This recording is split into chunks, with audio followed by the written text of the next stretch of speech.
Picture a fallen star sweeping dust from the same court where crowds once roared his name.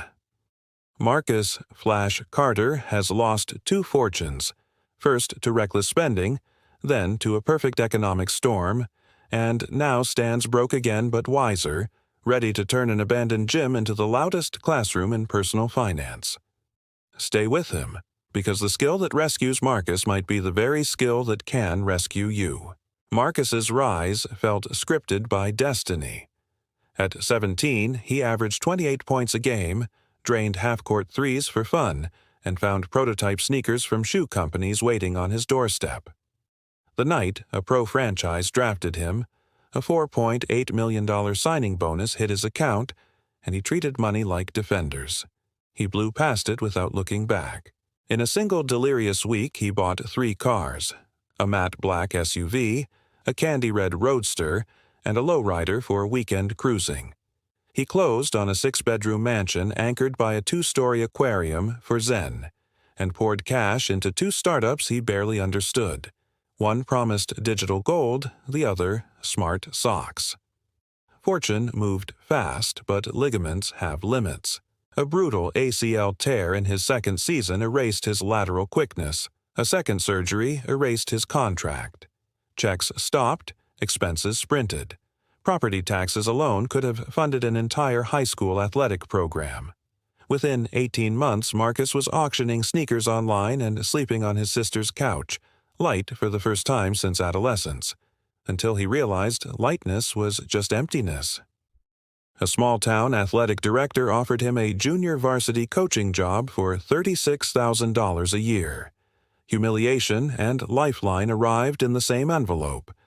Marcus slept in the equipment closet, showered before sunrise, and turned loneliness into homework. Under the blue glow of a dusty monitor, he inhaled podcasts on zero-based budgeting, the 50-30-20 rule, and index fund investing.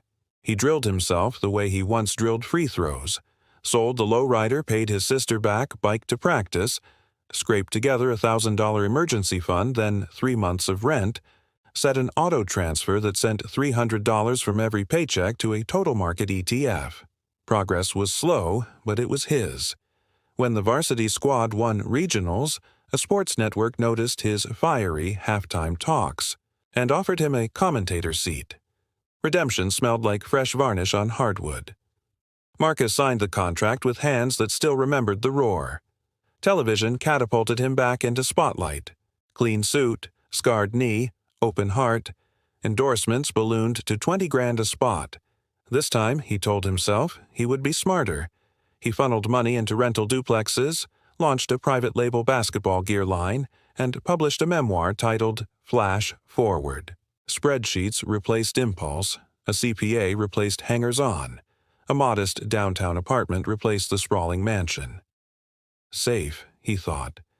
Then the black swan unfolded its wings. The media conglomerate behind his network filed for bankruptcy, vaporizing ad revenue overnight. Days later, a hurricane leveled 2 of his duplexes before the insurance policy's start date. A camper at his off-season hoops clinic broke an ankle and sued. Cash flow flipped negative faster than a scoreboard malfunction. Lawyers, repairs, 0 paychecks, $300,000 gone in 11 weeks. Royalty checks from the memoir arrived, but bookstores were shuttered in the downturn. Checking account balance, $317.42. Marcus laughed, a cracked sound in an empty motel room. "Twice broke," he whispered, "but this time, I'm wiser." Numb, he walked to the municipal gym whose doors now hung rusted like forgotten trophies.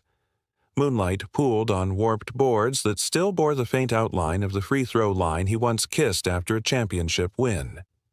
In that hush, the place felt less like a tomb and more like a whiteboard begging for chalk. From a hardware store clearance rack he bought paint, light bulbs, a cordless drill, and a wipe-clean calendar, the first asset of his new enterprise. He scrawled flyers: free basketball and money skills clinic. Learn to handle cash. While you handle the Rock opening night, 3 teenagers showed up. Marcus treated them like VIP clients. While they practiced left-hand layups, he told them income must come from more than one lane.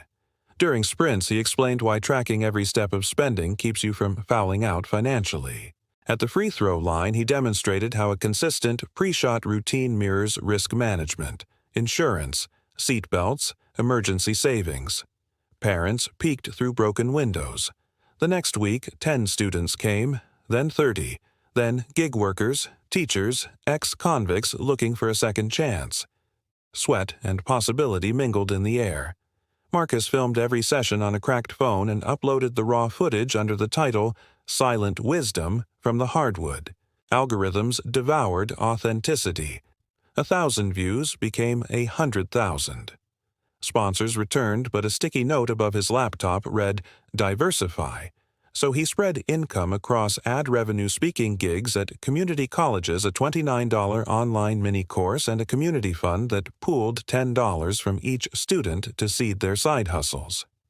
He registered a non-profit. Every surplus dollar refurbished another neglected court. Local news ran a segment on the broken athlete rebuilding broken neighborhoods, and donations followed. Marcus kept his own salary modest, maxed out his retirement account, and held 6 months of expenses in cash, no compromises. On a rain-slick April night, after dismissing 200 attendees, Marcus balanced his phone on the scorer's table, pressed record, and let silence breathe. "People ask how I survived losing everything twice," he said, voice echoing in the rafters. It wasn't charm or luck or hustle. It was a transferable skill, teaching. So here's my challenge. If you lost it all tonight, which skill would you trade tomorrow for food and shelter? Comment below, then practice it like your life depends on it, because one day it might. The clip shattered timelines. 2 million views in 48 hours, stitched by influencers, quoted in Sunday sermons, debated by economists, not because of flashy edits, but because it forced everyone to inventory assets no recession can repossess. 12 months later, the gym hosts 4 classes daily. Foundations covers budgeting, debt avalanches, and emergency reserves. Offense tackles multiple income streams, negotiation drills, and personal branding. Defense demystifies insurance, fraud, and identity theft locks.